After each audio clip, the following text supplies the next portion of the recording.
The first suggestion is to place in his mind the thought and word God, knowing positively that it is the one point from which and where all success originates, also from which all success emanates.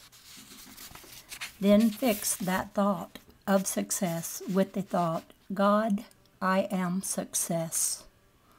Then the next thought, God, I am abundantly able to succeed in every effort that I truthfully designate. Your next statement will be, God, I am the exact knowledge that goes with the ability to succeed.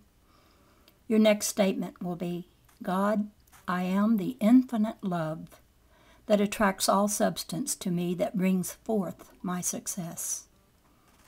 Knowing also that love is the greatest cohesive power in the universe, your next statement will be, God, I am the intelligence that guides all of my success into right and profitable channels.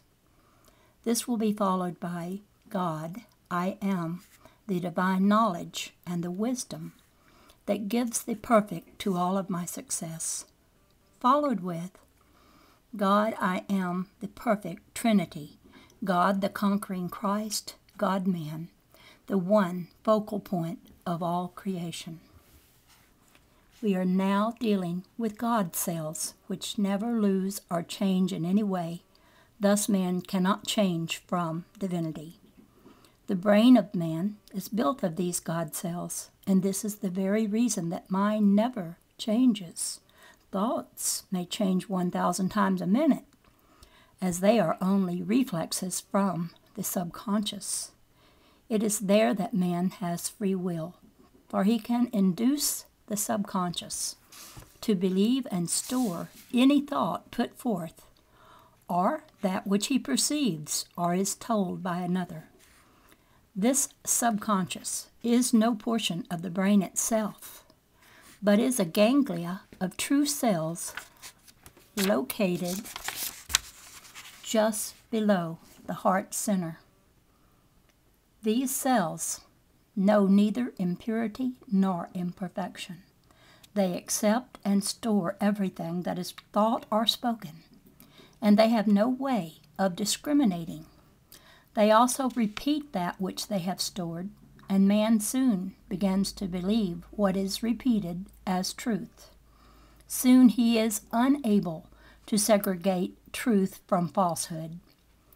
This group of cells, however, may be influenced to let go of all false statements or falsehoods and accept and register true and absolute statements simply by talking directly to them.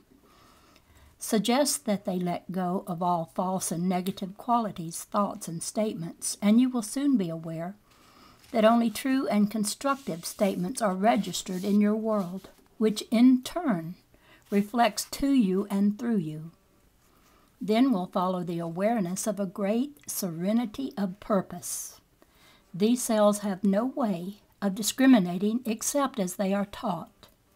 You will find that they are very trackable and most willing to be led or influenced by the truth. Many people have seemed actually to bound forth in response to this application of truth. Hundreds of billions of cells are impelled to do the right thing at the right time and in the right place, and verily they are obedient at all times as long as the individual is sincere.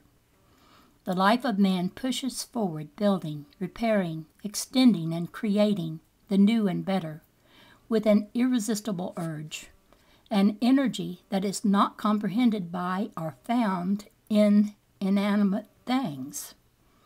It is found that there is an intelligent instinct and directing influence that pervades every cell of the human form. It does not matter how far they may seem to have wandered from this divine directing influence.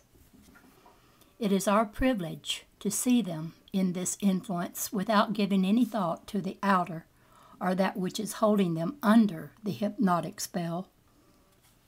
What a privilege it is just to see that one or all who are under the spell really endowed with that infinitely complex cellular structure called the human brain. That same brain has the capacity to carry man, or all humanity, to the very highest of attainments. What a divine privilege it is to see all humanity combined in this great structure of God mind. Try this, I am of the noble God mind, and see it open the windows of heaven, and let it pour out such a blessing that it fills completely every avenue of expression. All those who are faithful need say, God, I am the knowing principle of all things. This opens the eyes to the universal abundance that never fails. Try it, knowing positively that you must succeed. As Elijah did, hold out the cup until it is filled to running over.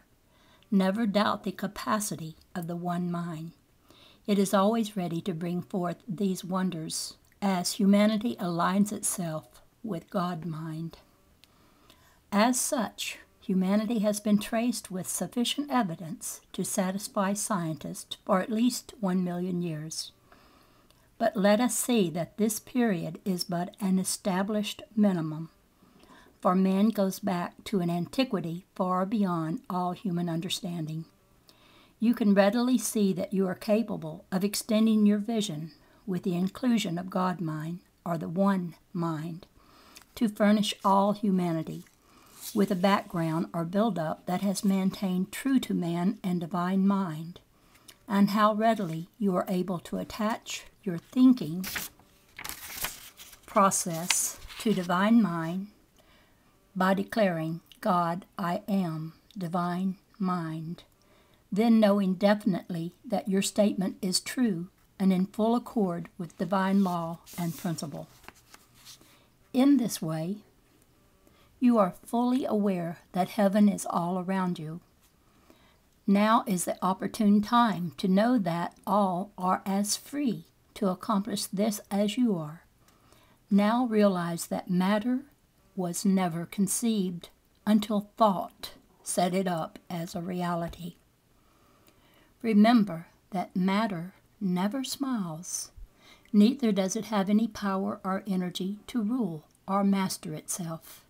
It is also devoid of instinct or volition of its own. It is foreign to all other substance.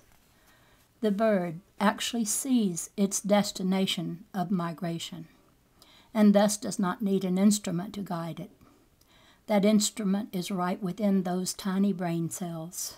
How much greater within your brain cells and mind is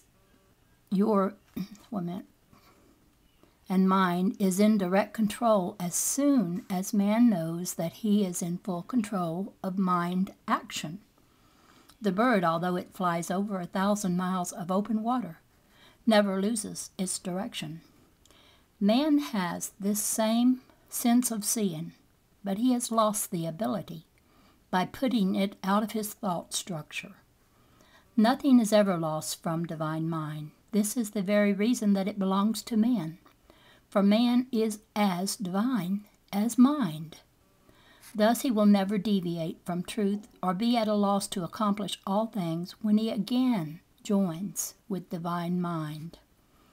The animal has never lost instinct and intuition for the very reason that it is incapable of building an adverse thought structure. When a dog is set upon the trail of a man or beast, he is incapable of thinking, can I do this? Consequently, he goes forward and follows that trail until something happens that obliterates the scent or the goal is reached. Man is far more capable than the animals or the birds, yet he permits himself to sink lower than the animals. With the true perception of man's fully equipped makeup and his full understanding of his complete inclusion within God or divine mind, man is readily capable of moving from position to position with unbounded velocity. His brain is now fully equipped with true mind, and as he cooperates with true mind, as all-seeing and all-knowing, he scales every height instantly and perfectly. There is no wondering. The path is clear. The evidence is revealed with certainty and sureness.